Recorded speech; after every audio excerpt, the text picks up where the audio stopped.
Subscribe now and press the bell icon. Never miss an update.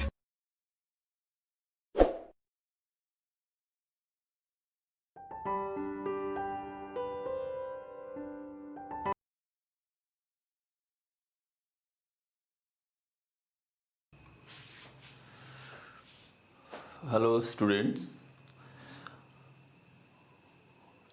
যারা এবছরের মাধ্যমিকে উত্তীর্ণ হয়েছ সবাইকে আমার আন্তরিক শুভেচ্ছা। তোমরা যারা সায়েন্স নেব বলে ঠিক করেছ, এই লকডাউনের জন্য তোমাদের ভর্তি ব্যবস্থা এখন ব্যাহত আছে। এই অবস্থায় তোমরা আশা করি সবাই বইপত্র কিনে ফেলেছ এবং নিজেরাই পড়তে শুরু করেছ।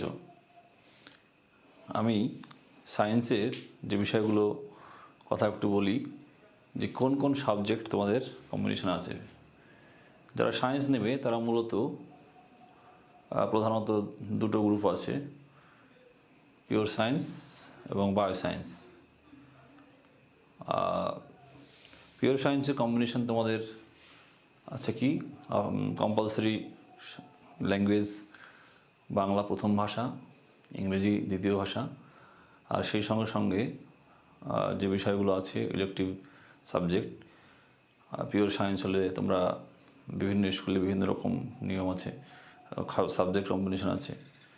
কোনো ক্ষেত্রে তোমরা দেখবে ফিজিক্স, কেমিস্ট্রি এবং সেই সঙ্গে সঙ্গে ম্যাথ, আর ফোর্থ পেপার হিসাবে বায়োলজি হতে পারে। আর অন্যান্য ক্ষেত্রে কম্পিউটার সায়েন্স হতে পারে। অনেকে কেমিস্ট্রির বদলে কম্পিউটার সায়েন্স নেই। তো বায়োসায়েন্সের ক্ষেত্রে বায়ো সাবজেক্টটা মেন হিসেবে অনেকে নেয়, ফিজিক্স, কেমিস্ট্রি, বায়োলজি, ম্যাথসটা ফোর্থ বা কম্পিউটার সায়েন্স নিতে পারে। তো যাই হোক, তো পিওর সায়েন্স বা বায়োসায়েন্স যাই নাও, বেশিরভাগ স্টুডেন্টই কিন্তু কেমিস্ট্রি নেয়। তো সেই কেমিস্ট্রি বা রসায়ন একটা পার্ট, তাহলে তোমাদের 11-এ 70 নম্বর থাকে, 12-এও 70 থাকে, আর প্র্যাকটিক্যালে 30 করে বা 30 করে থাকে। ওকে, এখন আমরা রসায়নবিদ্যার বা কেমিস্ট্রির প্রথম চ্যাপ্টার সেটা শুরু করব। প্রথম চ্যাপ্টারের নাম কেমিক্যাল অ্যারিথমেটিক্স বলতে পারো, বা রাসায়নিক পাটিগণিত বা সাম বেসিক কনসেপ্ট। এখানে কি কি আছে আমাদের? এখানে আছে প্রথমত ল অফ কেমিক্যাল কম্বিনেশন,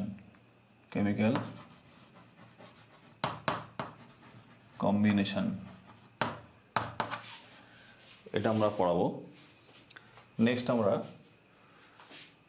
দেখব যে মোল কনসেপ্ট।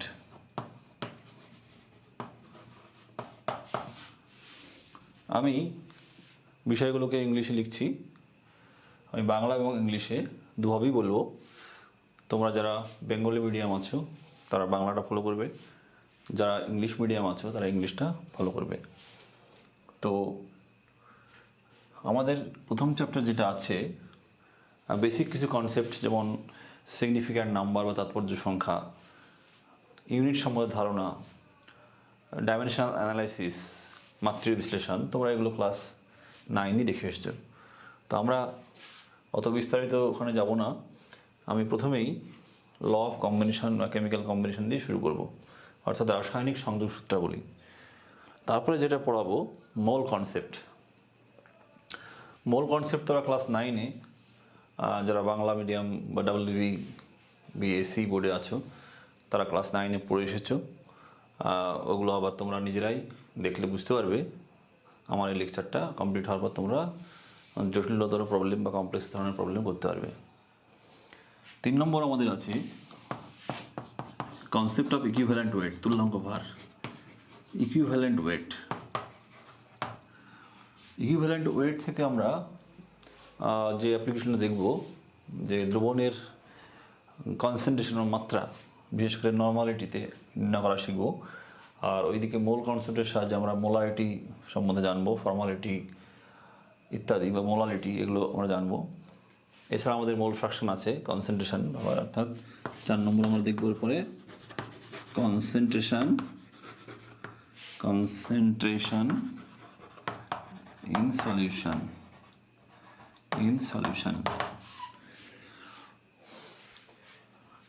নেক্সট আমরা চলে যাব এটা পড়ার পর স্টোইচিওমেট্রি,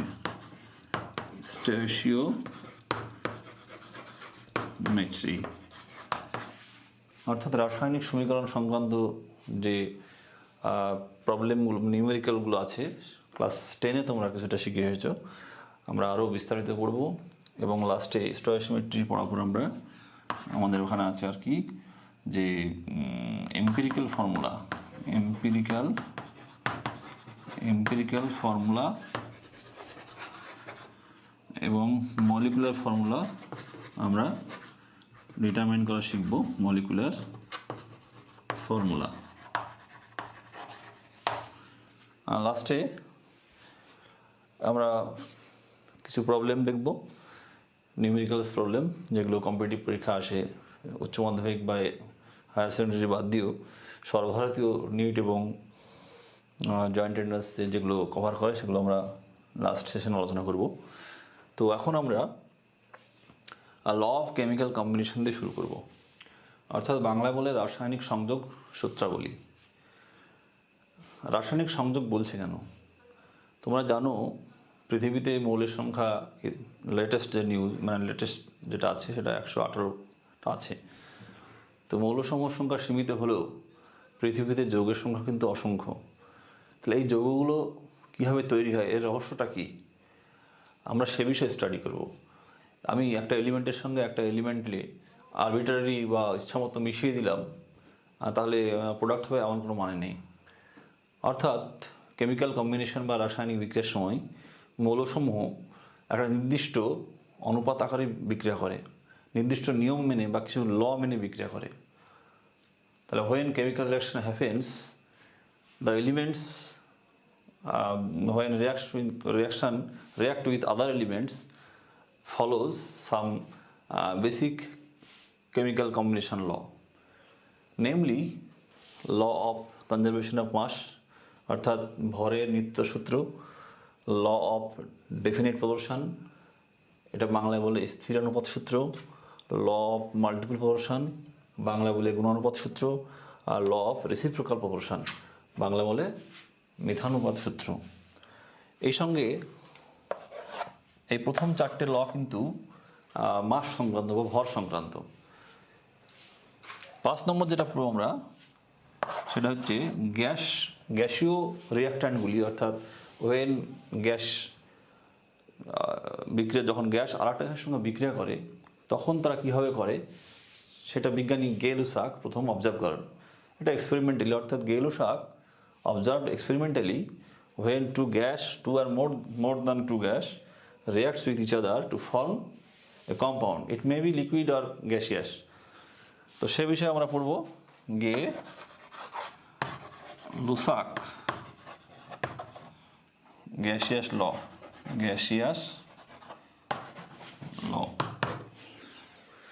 তাহলে আমরা এখন শুরু করি যে প্রথম যে লটা আছে এটা হচ্ছে ভর সংক্রান্ত প্রথম ল, প্রথম 4টে ল, আর লাস্ট লটা হচ্ছে আয়তন সংক্রান্ত। তাহলে আমরা প্রথম ল দিয়ে শুরু করি। ক্লাস বিশেষ করে 8ম শ্রেণী বা 9ম শ্রেণীতে তোমরা অনেকেই পড়ে এসেছো ভরের নিত্য সূত্র। তো সেখানে তোমরা কি দেখেছো যে মাস neither can be created nor can be destroyed, অর্থাৎ ভর ধ্বংস করা যায় না, সৃষ্টি করা যায় না। মাস ইজ কনস্ট্যান্ট, অর্থাৎ এই বিশ্বে মোট ভর, অর্থাৎ ভর সবসময় ধ্রুবক থাকে। তাহলে আমরা এভাবে বলতে পারি যে ভরকে সৃষ্টি করা যায় না, ভরকে ধ্বংস করা যায় না, ভর কেবলমাত্র এক রূপ থেকে অন্য রূপে আমরা রূপান্তর করতে পারি। বিশেষ করে কেমিক্যাল রিয়াকশানে এগুলো হয়। ভৌত পরিবর্তনের ক্ষেত্রে আমরা কিছু পরিবর্তন লক্ষ্য করি, তাহলে পরিবর্তনের আগে এবং পরে মোট ভর কিন্তু সেম থাকে বা কনস্ট্যান্ট থাকে। তাহলে আমরা কি বলতে পারি যে মাস is neither created nor be destroyed and total mass of the universe remains constant.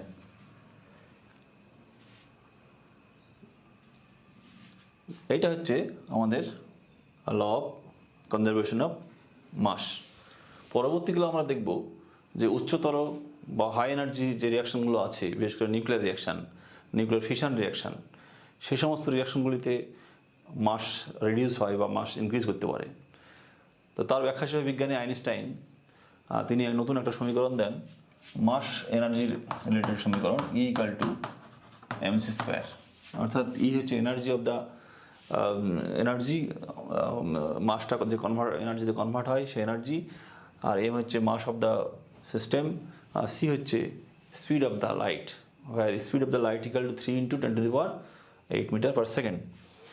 তাহলে দেখা যায় যে উচ্চতর বা হাই এনার্জি নিউক্লিয়ার রিয়াকশনের ক্ষেত্রে কী দেখা যায়, যে মাসের তারতম্য বা ভরের তারতম্য ঘটে যায়। এর ব্যাখ্যা হিসেবে কী বলা যায়, যে উচ্চতর শক্তির প্রক্রিয়ায় মাস কনভার্টেড হয় এনার্জিতে বা এনার্জি কনভার্ট হয় মাসে। তাহলে আমরা যদি ভাবি যে যেটা অ্যাপারেন্টলি মনে হচ্ছে মাস ধ্বংস হচ্ছে সেটা বা ক্রিয়েট হচ্ছে, এটা অ্যাকচুয়ালি হয় না। তাহলে ওইটাকে লটাকে মডিফাই করে পরে বলা হলো যে law of conservation of mass and energy. অর্থাৎ কোনো পরিবর্তনের পূর্বে মাস অ্যান্ড এনার্জি যা থাকে, কোনো পরিবর্তনের পরে মাস এনার্জি টোটাল যে সামেশন সেটা একই থাকবে। তাহলে আমরা দেখি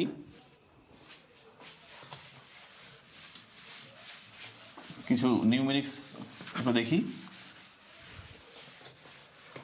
যে ধরা যাক এ, let us consider A and B two reacts to form C and D. Let us consider x gram of A combines with y gram of B to form or produce R gram of C and S gram of D. অর্থাৎ ধরা যাক একটা reaction, যে রিয়াকশানে এ এবং B participate করেছে এবং তৈরি করেছে সি এবং ডি। তাহলে আমরা ধরে নিতে পারি যে এক্স গ্রাম এ যদি ওয়াই গ্রাম বি এর সঙ্গে কম্বাইন করে বা বিক্রিয়া করে, যে তৈরি করে কি ধরলাম, আর গ্রাম অফ সি, অর্থাৎ আর গ্রাম সি এবং এস গ্রাম ডি তৈরি করে। তাহলে অ্যাকর্ডিং টু ল, যে before the reaction mass of the system, mass of the reactants, total mass of reactants before the reaction, and after reaction total mass of products will be equal, will be same. অর্থাৎ বিক্রিয়ার পূর্বে রিয়াক্ট্যান্টের মাস যা হবে, বিক্রিয়ার পরে প্রোডাক্টের মাস একই থাকবে। তার মানে আমরা বলতে পারি যে বিক্রিয়ার পূর্বে অর্থাৎ বিফোর রিয়াকশান কী ছিল, রিয়াক্ট্যান্টের মাস কী ছিল, total mass X plus Y gram, আর বিক্রিয়ার পরে বিক্রিয়াজাত পদার্থ বা প্রোডাক্টের মাস টোটাল কী ছিল, আর প্লাস এস। তাহলে by condition from the law we can say X plus Y equal to R plus S, hence we say x plus y equal to r plus s. This is the proposition. তাহলে আমরা এবার কিছু বাস্তব উদাহরণ বা বাস্তব observation বা real observation দেখব, যে এই law of conservation of mass বা ভরের নিত্য সূত্র কোন কোন ক্ষেত্রে মানছে বা অ্যাপারেন্টলি কোন ক্ষেত্রে মানছে না। প্রথমে আমরা দেখব, তোমরা সবাই দেখেছো মোমবাতি, ক্যান্ডেল। মোমবাতি যখন তোমরা জ্বালাও তখন কি হয়, যে কিছুক্ষণ পর মোমবাতিটা নিঃশেষ হয়ে যায়। তাহলে কি হলো, মোমবাতিটা গেল কোথায়, বার্ন করলো, তাহলে মোমবাতি যে অবশিষ্ট পড়ে থাকলো তার ভর নিশ্চয় পোড়ানোর আগে যা ভর হবে তার চেয়ে অনেকটা কম হবে। তাহলে বাকি মোমটা কোথায় গেল? তাহলে অ্যাপারেন্টলি মনে হচ্ছে it appears that the mass of candle destroyed. Actually তা হয় না। কি হয়, যে মোম হচ্ছে আসলে একটা হাইড্রোকার্বন। হাইড্রোকার্বন ধরো CH হয়, অর্থাৎ কার্বন এবং হাইড্রোজেনের কম্পাউন্ড হচ্ছে হাইড্রোকার্বন। তো হাইড্রোকার্বন জাতীয় পদার্থ মোম যখন বিক্রিয়া করে দহন হয়, অর্থাৎ তখন কী লাগে? অক্সিজেন লাগে। তো অক্সিজেন কী তৈরি করবে? আমরা জানি হাইড্রোকার্বন মানে সে কার্বন ডাইঅক্সাইড এবং ওয়াটার ভেপার তৈরি করবে যদি কমপ্লিট কম্বাশন হয় ওয়াটার ভেপার। তাহলে আমরা কিন্তু অক্সিজেনটাকে আমরা দেখতে পাচ্ছি না। We can observe oxygen and we can not observe carbon dioxide and water vapour তাহলে এগুলো যদি নাই দেখতে পাই তাহলে আমাদের কী মনে হবে যে এই রিয়াকশানটা ভরের নিত্যসূত্র বা law of conservation of mass এটা মানছে না। আর this reaction will not obey law of conservation of mass, এটা অ্যাপারেন্টলি মনে হচ্ছে। বাট আমরা যদি যে অক্সিজেনটা কম্বাইন হচ্ছে, অর্থাৎ if we take the weight of mass of the combined oxygen and mass of carbon dioxide and water vapour produced, তাহলে কী হবে? কী দেখা যাবে? What will you observe? Then the mass of reactant, that is CX plus HY, that is mombati, plus combined oxygen, required oxygen will be equal to mass of carbon dioxide plus water vapor. যদি reaction মাধ্যমে মোমবাতি অবশিষ্ট থাকে তাহলে আমরা মোমবাতির ওজনটাও নিয়ে নেব। তো সেখানে দেখব আমরা একই হচ্ছে। আর একটা উদাহরণ দিচ্ছি, তোমরা জানো যে ম্যাগনেসিয়ামের দহন অর্থাৎ বার্নিং অফ ম্যাগনেসিয়াম, সেটা করলে কি হয়? ম্যাগনেসিয়ামের মাস অফ ম্যাগনেসিয়াম ইনক্রিজেস, এটা অবজার্ভ করছি আমরা। অ্যাকচুয়ালি তাই হয় কি? ম্যাগনেসিয়ামেরকে আমি দহন করছি আর ওর ভর বেড়ে যাচ্ছে, এটা কী করে হয়? তাহলে তো ভরের নিত্যসূত্র ভুল। বাস্তবে কী হয় যে ম্যাগনেসিয়ামের সঙ্গে অ্যাকচুয়ালি অক্সিজেন যুক্ত হয়, যে ম্যাগনেসিয়াম অক্সাইড তৈরি করে। যদি বাতাসে নাইট্রোজেন থাকে, নাইট্রোজেন তো আছেই, তোমরা জানো 80%, প্রায় 77.60%, সেক্ষেত্রে ম্যাগনেসিয়াম নাইট্রাইট তৈরি হতে পারে Mg3N2। তাহলে আমরা দেখতে পাচ্ছি যে ম্যাগনেসিয়াম যে মেটালটা নিয়েছিলাম তার উপরে একটা কী হচ্ছে? ম্যাগনেসিয়াম অক্সাইড এবং ম্যাগনেসিয়াম নাইট্রাইটের আস্তরণ পড়ছে। দিয়ে আমরা যখন ভর নিচ্ছি তখন কী হচ্ছে? ভরটা বেড়ে যাচ্ছে। তাহলে আমরা এই বাড়ছে, এই ব্যাপারটা কেন হচ্ছে? আমরা কিন্তু অক্সিজেন এবং নাইট্রোজেনের হিসেবটা করিনি। আমরা যদি ম্যাগনেসিয়ামের সঙ্গে কতটুকু অক্সিজেন নাইট্রোজেন যুক্ত হলো সেটার ভর নিতাম, তাহলে কিন্তু বিক্রিয়াজাত পদার্থগুলোর ভর ওর সঙ্গে সমান হতো। তাহলে এই সমস্ত অবজারভেশন থেকে আমরা বলতে পারি যে বিক্রিয়ার পূর্বে এবং বিক্রিয়ার পরে total mass will remain constant. এবার আমরা এক্সপেরিমেন্টাল ব্যাপারগুলো যাচ্ছি না, আমরা নিউমেরিক্যালস চলে যাচ্ছি। একটা প্রবলেম দেখব আমরা। প্রথম প্রবলেমটা হচ্ছে, আমরা এখানে লিখে দিচ্ছি যে problem 10 gram 10 grams pure calcium carbonate, okay, when heated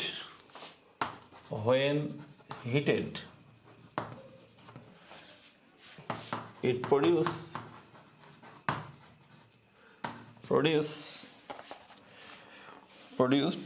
or আমরা এটা লিখতে পারি it decomposed to produce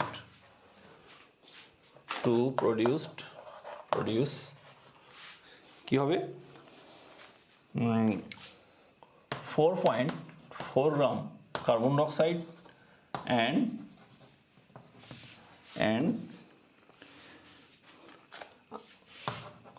unknown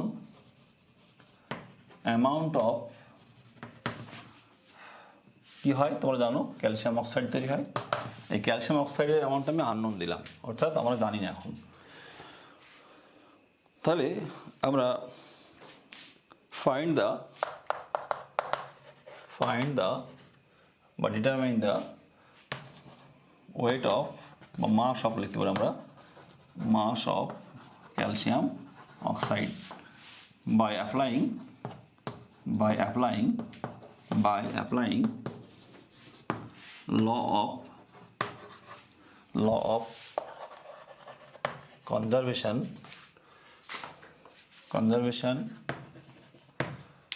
of mass।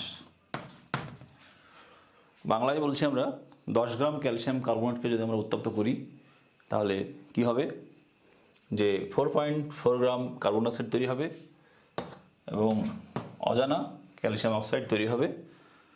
তাহলে আমাদের কী বের করতে হবে, ভরের নিত্য সূত্র ব্যবহার করে আমরা এই নিমেল ক্যালসিয়াম অক্সাইডের ওজনটা বের করব।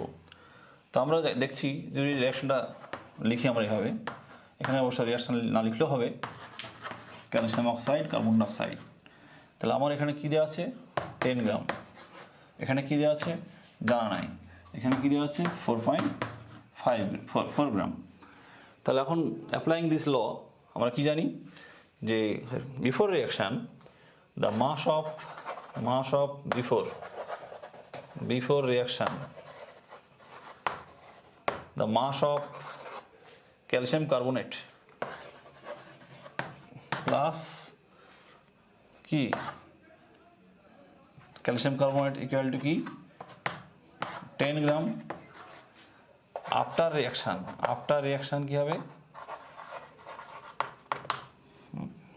টোটাল মাস অফ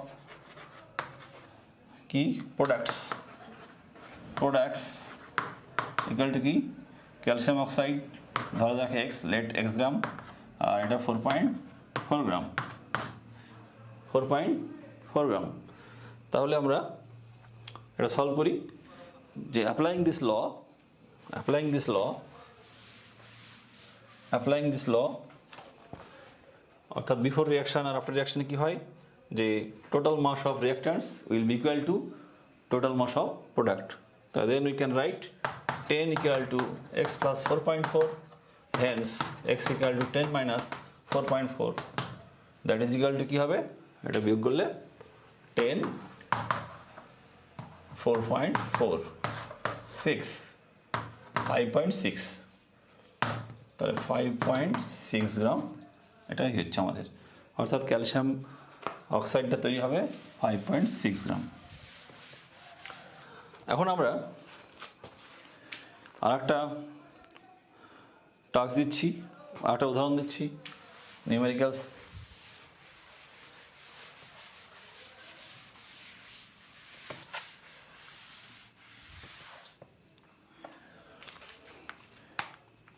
এখানে বলা আছে প্রবলেম 2, এখানে বলা আছে যে একটা ধরো সি একটা কম্পাউন্ড, সেটাকে বিশ্লেষণ করলে অর্থাৎ when analysis C আমি 30 গ্রাম একটা কম্পাউন্ড সি আছে, বিশ্লেষণ করলে কী পাওয়া যাচ্ছে এ আর বি পাওয়া যাচ্ছে।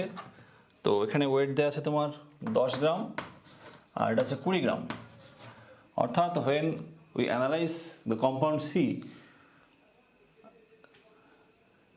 we will get 10 gram of A and 20 gram of B, অর্থাৎ একটা যৌগ সি এর 30 গ্রামকে বিশ্লেষণ করলে 10 গ্রাম এ এবং 20 গ্রাম বি পাওয়া যায়।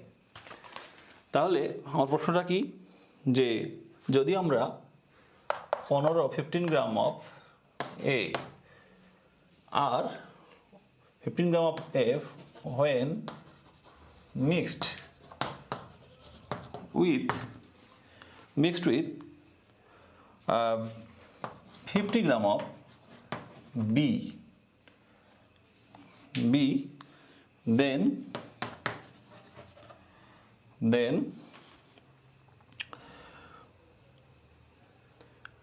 find the weight বা determine the weight of C produced